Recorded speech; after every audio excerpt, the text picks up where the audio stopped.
안녕하십니까? 부동산 5분 경매입니다. 저는 김정규고요.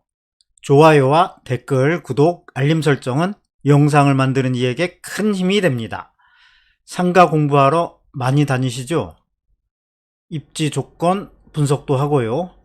상가 관련 책도 무지하게 사보고 상가 임대차 보호법 이런 것도 틈나는 대로 읽고 하지만 글들이 어렵죠. 상가 제대로 하려면 아는 것이 매우 많아야 하는 것처럼 보입니다. 일단 말들이 어렵잖아요. 무슨 지구, 무슨 시설, 무슨 계획, 금방 알아도 무슨 말인지 까먹고 말이 어려우니까 알아야 할 것이 많아야 한다는 생각이 들지요. 그리고 또 알아야 할 것이 많으니 어디까지 알아야 하는지 범위를 정하기 힘들어요.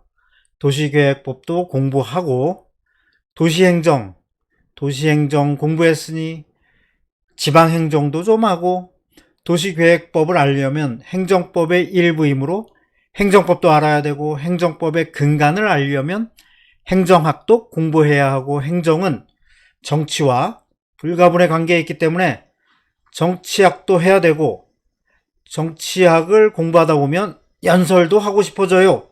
구독! 그래서 상가 경매가 어렵다고 하는 듯 합니다.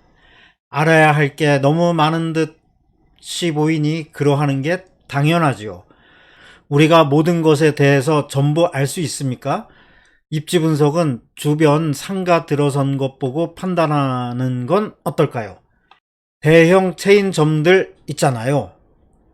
스타벅스니 할리스니 파리바게트 등등 눈이 거꾸로 달려있지 않는 이상 그분들이 어디에 상점을 내는지 바로 알 수 있잖아요. 그 대형 체인점들이 점포 개설할 때 아무데나 내겠어요? 그런 대형 체인이 안 보인다면 24시간 편의점이 어디 있나 살펴보시면 돼요. 아무것도 없는데 자원봉사 차원에서 개점할 리가 없잖아요. 그리고 경매는 우리 입장에서 분석 전문가를 따라갈 길이 있겠습니까? 분석해봤자 폭포 앞에서 오줌 싸기고 판사 앞에서 초딩이 법조문 해석과 적용에 대해서 자랑하는 격이죠. 모르면 남들 하는 대로 따라가고 눈치껏 하는 거죠. 각자의 역할이 있다는 것 아니겠습니까? 그리고 모든 것은 대화 속에 답이 있다고. 공부 많이 한 사람들하고 대화를 하는 겁니다. 사람은 자기가 아는 것을 자랑하지 않으면 뇌가 터져버릴 것 같은 고통을 느끼게 만들어졌습니다. 그래서 질문을 받으면 자기가 아는 것을 다 뱉어냅니다. 모르는 것까지도 추측하거나 추리해서 말하려고 해요. 같은 말을 어렵게 하는 사람 말고 어려운 말도 알기 쉽게 편하게 하는 공부 많이 한 사람과 대화를 하면 더 좋겠죠. 서로 도와가며 사는 겁니다. 좋아요. 지방의 어느 중소도시에 근린 상가가 통으로 나온 적이 있어요. 1층부터 15층까지 모조리 경매 대상 물건으로 나왔습니다. 그 물건 군데군데 세입자가 있는 것도 있고 주인이 점유하는 것도 있고 공실도 있고 제일 많았던 것은 공실입니다. 일반적으로 같은 조건에 공실이 있으면 명도할 필요도 없고 잘 꾸미면 금방 새가 나갈 듯해서 공실이 제일 비싸게 제일 먼저 팔릴 거라는 생각이 들잖아요. 그렇죠? 그런데 상가 입찰 몇 번 해본 사람은 그게 아니라는 걸 잘 알고 있지요. 세입자가 있는 물건이 더 잘 팔려요.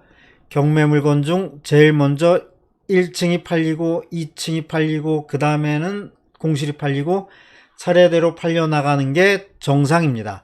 높은 층일수록 유찰 횟수가 많아지고 늦게 팔립니다. 그런데 이건 같은 크기, 같은 구조의 10층 내지 11층 물건이 느닷없이 고가에 팔립니다. 경쟁자도 많이 붙었어요. 시원찮은 높은 층이 비싸게 팔리니 매우 흥미롭습니다. 왜 그랬을까요? 이유를 탐색해 보았어요. 중견기업에 분점이 들어와 있네요. 현황 조사서에 적혀있는 월세가 매우 높습니다. 분점을 내쫓지 않고 재계약을 하면 짭짤하겠어요. 그 때문에 고가 입찰을 한 것입니다. 그래서 창조적 모방을 합니다. 좋은 것이 있으면 그대로 해보는 겁니다. 그대로 하다 보면 늪에 빠지기도 하지만 기상천외한 수익이 생기기도 합니다. 우리 기업들도 그런 것 잘해서 대박치고 중국 기업들은 그런 것을 더 잘해서 세계 2위의 경제대국이 되었잖아요. 어차피 저작권이나 특허권이 붙어있는 것도 아니고 안 팔리는 상가는 이렇게 해서 팔아보는 건 어떨까요? 위 매각건은 사무실이었지만 식당을 해도 마찬가지일 거예요. 식당에 적용해 봅시다. 식당 같은 것은 위치와 상관없는 듯 할 수도 있죠. 아주 구석진 시골 총구석 내지 강원도 산골짜기건 뭐건 이런 방식으로 하면 상관이 없을 것이에요. 어떤 방식? 일단 종목을 정합니다. 가장 쉬운 게 떡볶이? 이건 요리해야 되니 귀찮아서 안 되고, 조개찜? 이건 해산물을 싱싱하게 유지해야 하니 전기세가 많이 나와서 안 되고, 삼겹살 집으로 합시다. 삼겹살. 이건 등갈비네요. 어쨌든 삼겹살. 이것도 삼겹살이 아니고 어쨌든 삼겹살 집으로 합시다.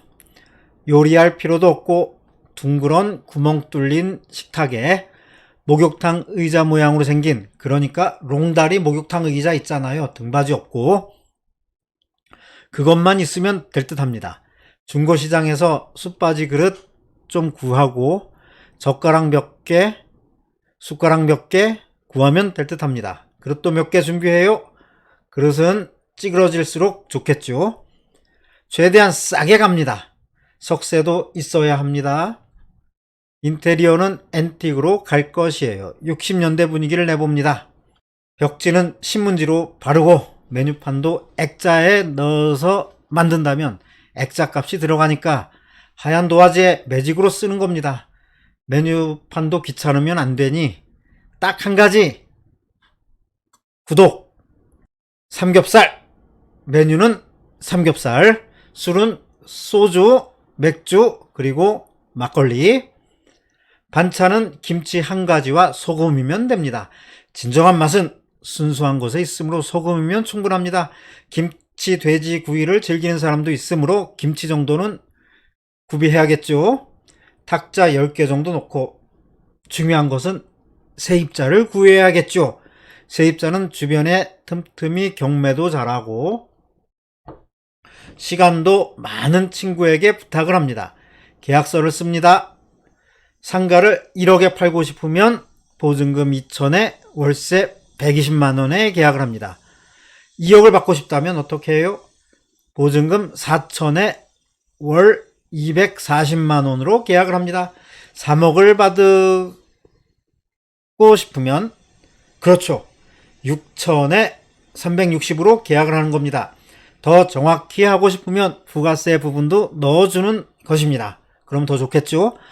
물론 사업자 등록도 해야죠. 근저당권 설정 이후에 하는 것이 깔끔하겠어요. 그리고 경매 신청을 하는 겁니다. 법원에서 경매 진행을 하기 위해 현황 조사를 나올 겁니다. 그때 친구와 같이 썼던 계약서를 확실히 보여주는 걸 잊으시면 안 돼요. 보여주기도 하고 친절히 복사해서 건네주세요. 계약서를 복사해서 신문지 붙인 벽지에 군데군데 안 보이는 듯 잘 보이게 끼워놓기도 합시다. 신청 후 얼마간의 기간이 지나면 매각기일이 잡힙니다. 이제부터 장사를 해봅니다. 광고지를 돌려요. 벼룩시장에도 광고하고요. 바옥 블로거도 부르고 유튜버도 부릅니다. 그들에게 고기도 마음껏 드시게 하고 봉투도 드려요. 어떤 봉투인지는 상상에 맡기고요. 그리고 새벽시장에 갑니다. 질 좋은 최상급 돼지고기를 준비해요. 그리고 일반 식당에 반값으로 파는 겁니다. 삼겹살을 하루에 정해진 양만큼 사온 후 정해진 양만큼만 팝니다. 그리고 문을 확 닫아버려요. 문 밖에는 이런 문구를 붙여놓지요. 싱싱함과 맛을 중시하는 우리. 그날 고기는 그날 팔아버린다. 먹고 싶어도 하루만 참으시라는. 이렇게 되면 며칠 지나지 않아 사람들로 바글바글 들끓게 될 것이에요.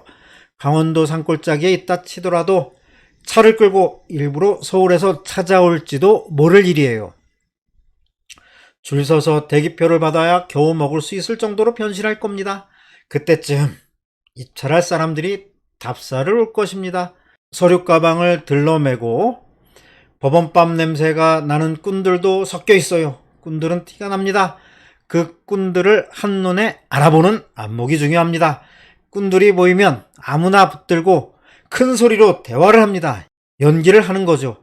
아이고, 이거 자리 잡고 대박 쳐서 먹고 살만하니까 집주인 놈이 사고 쳐서 경매에 넘어가게 생겼는데 큰일이라고. 난 여기 아니면 다른 데 갈 곳도 없고 여기서 뼈를 묻을 작정인데 월세도 더 올려줄 수 있고 보증금도 막 퍼줄 수 있는데 경매에 들어갔으니 이런 날벼락이 어디 있냐고. 아이고, 어차피 일이 된 거 내가 입찰 가서 한 1억짜리지만 2억에 입찰해 버려야겠다. 이렇게 말이죠. 최대한 진지하게 큰 소리로 논리적으로 더불어 최대한 합리적으로 외치는 것입니다. 물론 가게 앞에 렌트를 하던 뭘 하든 벤츠나 아우디 숫자 높은 걸로 낮으면 약발이 약할 수 있으므로 그걸 세워두는 걸 잊으시면 안 됩니다. 옷은 최소한 베르세체 정도로 입어야 되겠죠. 예거 로컬트르 시계 같은 것도 한번 사보아요. 이러면 답사온 꾼들이 안 듣는 척 듣다가 얼굴이 환해져서 돌아갈 것입니다. 반드시 낙찰받고 말겠다는 결의에 찬 다짐을 하는 모습도 볼 수 있을 것이에요. 드디어 입찰일입니다. 반드시 참석하는 겁니다. 그리고 법정 앞에 붙여놓은 매각물건 명세표를 친구와 같이 가서 내 물건을 경매 대상인 내 물건을 손가락으로 정확히 집어가며 외치는 겁니다. 이거 최 사장이 2억 5천 쓴다며? 한 3억은 써야 낙찰 받을 수 있지 않겠어? 그리고 법정으로 들어가서 법대 앞으로 가서 사건 번호를 다시 한번 정확히 찍으며 물어보는 겁니다. 이 사건 오늘 진행하는 거 맞지요? 이렇게 법정 안에 모든 사람이 확실히 들을 수 있도록 하는 것이 제일 중요합니다. 하늘은 스스로 돕는 자를 돕는다고 합니다. 우리가 이렇게 노력했는데 설마 우리의 하늘이 우리를 돕지 않지는 않겠지요? 우리가 아버지에게 떡을 달라고 했는데 그 아버지께서 우리에게 돌을 주지는 않을 것이잖아요. 스스로 돕고 사는 겁니다. 어떻습니까? 고가 입찰은 따놓은 당상이겠죠? 이 글은 웃자고 쓴 글입니다. 경기도 안 좋은 판국에 앞으로 안 좋을지도 모르는 상황에서 웃자고. 따라하시면 큰일 납니다. 제가 이렇게 말씀드렸는데도 이렇게 해놓고 안 팔린다는 이유로 저한테 따지시면 아니 되옵니다. 그럼 안녕히 계시고요. 궁금한 사항이나 의문이 있으시거나 질문할 사항이 있으시면 블로그, 네이버 블로그 파딩의 경매세상이나 카페 정년없는 실전 경매에 들어오시면 되겠습니다. 그럼 다시 한번 안녕히 계십시오.